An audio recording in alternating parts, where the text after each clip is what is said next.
Paul Newman finally breaks silence on Brandon deWilde. Paul Newman was born Paul Leonard Newman on January 26, 1925, in Shaker Heights, Ohio. He grew up in a middle-class Jewish family with his father, Arthur Newman, who owned a sporting goods store, and his mother, Teresa Fetzer, a cultured woman who loved the arts and encouraged her sons' interest in them. His mother noticed his good looks and natural talent early on, and got him involved in theater, signing him up for acting classes when he was still a kid. But Newman's early life wasn't full of instant fame or special treatment. He grew up during the Great Depression, learning important values like discipline, humility, and never giving up that would shape who he became for the rest of his life. Newman's young years were interrupted by World War II, when he served in the U.S. Navy as a radio operator and rear gunner in the Pacific Theater. The experience affected him deeply, making him grateful he survived and giving him a serious side that would later show up in many of his movie roles. After the war, he went to Kenyon College, where he studied economics and drama and later trained at the Yale School of Drama and the Actor Studio in New York City. These years of formal training gave Newman a strong theater background and a deep respect for the craft of acting, which he saw not as a way to become famous but as serious, disciplined work. Paul Newman's rise to stardom wasn't quick or easy. His early Broadway and television roles got him noticed, but his first major Hollywood movies got mixed reviews. It wasn't until the mid-1950s that Newman began to emerge as a leading man with amazing depth and charm. His breakout role in Somebody Up There Likes Me, 1956, playing boxer Rocky Graziano, showed his ability to combine physical strength with emotional vulnerability. This performance marked the beginning of a career that would change what it meant to be a male star in American movies. Throughout the 1950s and 1960s, Newman built an amazing body of work playing complex, often rebellious characters who challenged authority and the rules. Films such as Cat on a Hot Tin Roof, 1958, The Hustler, 1961, HUD 1963, and Cool Hand Luke, 1967, showed his range and intelligence as an actor. Newman brought an unusual mix of toughness and sensitivity to his roles. He could be defiant without being arrogant, hurt without feeling sorry for himself. His famous blue eyes, often noted for their beauty, became expressive tools through which audiences could see into the inner lives of his characters. Despite his huge popularity, Newman remained unsure about being a celebrity. He resisted the Hollywood star system and avoided promoting himself, often making fun of his own image. This humility made colleagues and fans love him even more. He famously said that he felt like a character actor in a leading man's body, a statement that showed his artistic self-awareness and refusal to take himself too seriously. As his career continued, Newman kept taking risks, moving between mainstream hits and more challenging projects. He showed a remarkable willingness to age on screen, taking on roles that reflected maturity, regret, and moral uncertainty. In The Verdict, 1982, he delivered one of his most acclaimed performances as a washed-up lawyer seeking redemption, earning widespread praise and proving once again his status as one of cinema's finest actors. After multiple Oscar nominations, Newman finally won the Academy Award for Best Actor in 1987 for The Color of Money, a sequel to The Hustler. True to form, he accepted the honor with understated grace, more appreciative of the recognition than triumphant. Beyond acting, Paul Newman pursued his passions with equal seriousness. He was a dedicated race car driver, competing successfully in professional motorsports well into middle age. Racing wasn't just a hobby for him, but a disciplined pursuit that reflected his love of challenge and precision. This passion later inspired his involvement in team ownership, most notably Newman/Haas racing, further showing his commitment to excellence. Outside of Hollywood, perhaps the most meaningful aspect of Paul Newman's legacy lies in his charity work. In 1982, he co-founded Newman's Own, a food company created with the simple idea of donating all profits to charity. What began modestly grew into a charitable powerhouse, eventually donating hundreds of millions of dollars to causes ranging from education and healthcare to disaster relief and social justice. Newman's charitable work extended further through the creation of the Hole in the Wall gang camps, which provide life-changing experiences for children with serious illnesses. Remarkably, Newman never sought personal profit or acclaim from these efforts. He viewed them as an obligation rather than an achievement. Paul Newman's personal life was as layered, compelling, and human as the characters he brought to the screen. Behind the piercing blue eyes and effortless charisma was a man who experienced love, loss, growth, and deep commitment over the course of his 83 remarkable years. Newman's first marriage began long before global fame transformed him into a Hollywood icon. In 1949, he married Jackie Witt, a woman he met during his early acting years when his ambitions were bigger than his fame. At the time, Newman was still struggling to establish himself, juggling theater work, money problems, and the pressures of a young family. Their marriage lasted nearly a decade, from 1949 to 1958, and together they welcomed 3 children. While the union ultimately ended in divorce, it represented a formative chapter in Newman's life, one marked by youthful optimism, responsibility, and the growing pains that came with his rise in the entertainment industry. The demands of a growing career and the personal changes fame imposed proved difficult to reconcile, and the marriage quietly dissolved, leaving a lasting impact on Newman's understanding of love and partnership. That understanding would be profoundly reshaped later in 1958 when Newman married fellow actor Joanne Woodward, a woman who would become not only his wife but his lifelong companion, creative equal, and emotional anchor.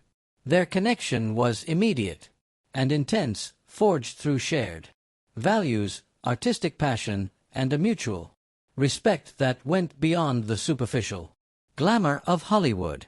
Together they raised 3 daughters and built a family life that was fiercely private, yet deeply affectionate. Unlike many celebrity marriages, theirs endured the pressures of fame, temptation, and time. Newman often spoke candidly about the challenges of staying faithful and grounded, famously joking that there's no reason to go out for hamburger when you have steak at home, a line that captured both his humor and devotion. Their marriage lasted an extraordinary 50 years, an almost unheard of achievement in an industry notorious for short-lived relationships. Through career highs and personal hardships, Newman and Woodward remained steadfast partners until his death in 2008. Their bond became emblematic of enduring love, demonstrating that genuine commitment could survive even under the relentless spotlight of fame. Beyond his roles as husband, father, and actor, Newman also explored spiritual dimensions of life on his own terms. He was ordained as a minister in the Universal Life Church, a detail that reflected his independent thinking and personal approach to faith. While not traditionally religious, Newman believed in compassion, service, and the dignity of individual belief, values that aligned with his extensive charitable efforts later in life. For decades, Paul Newman rarely spoke publicly about Brandon deWilde, the gifted child actor who shared the screen with him in the 1963 classic HUD. While audiences remembered the film as a defining Western and a cornerstone of American cinema, few realized that Newman carried a quiet, lingering reflection about the young boy whose life ended far too soon. Only later in life did Newman finally open up, offering a rare and deeply personal perspective on deWilde, one marked by admiration, sadness, and regret. At the time of HUD, Brandon deWilde was already a seasoned performer, astonishing Hollywood with his emotional maturity and natural presence. Newman, still early in his own career, watched the young actor closely and was struck by his instincts. Reflecting years later, Newman admitted Brandon wasn't acting in the way adults act. He was simply being. That's a rare thing, and it's something you can't teach. Newman acknowledged that deWilde possessed a raw authenticity that even veteran actors struggled to achieve. He listened. Newman said, "Most actors wait for their turn to speak. Brandon listened, really listened, and then responded. That's what made him extraordinary." Despite his obvious talent, deWilde faced the difficult transition that haunted many child stars. As he grew older, roles became scarcer and Hollywood's attention drifted elsewhere. Newman, looking back, with the clarity of age, expressed a quiet sorrow. Hollywood can be merciless, he reflected. It celebrates you loudly, then forgets you just as quickly. Brandon was caught in that machinery before he ever had a chance to understand it. Newman admitted he often wondered whether more could have been done to guide deWilde through the industry's brutal realities. "I wish I'd reached out more," he said candidly. "At the time, I was busy chasing my own career, my own insecurities. You don't realize until later that a few words, a phone call, could matter." The tragedy of deWilde's untimely death in a car accident in 1972 deeply affected Newman, though he rarely spoke of it publicly. "When I heard he was gone, it hit me harder than I expected," Newman confessed. "Not just because he was talented, but because he was gentle. That gentleness doesn't survive easily in this business." Newman also addressed the myth that childhood fame guarantees lifelong success. "People assume talent protects you," he said. "It doesn't. Talent makes you visible, but it doesn't make you safe." His words reflected a broader understanding of the emotional cost of fame, especially for children thrust into adult worlds too soon. In breaking his silence, Newman did not seek to rewrite history or assign blame. Instead, his reflections served as a quiet tribute. Brandon deWilde mattered.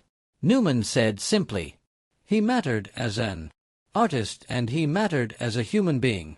I hope people remember that. For Newman, remembering deWilde was not about nostalgia but about acknowledgement of a bright light that flickered briefly, yet left a lasting impression.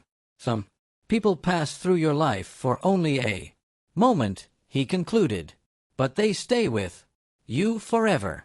By the early summer of 2008, a quiet gravity had settled around Paul Newman's name as reports began to surface that the legendary actor was facing one final deeply personal battle.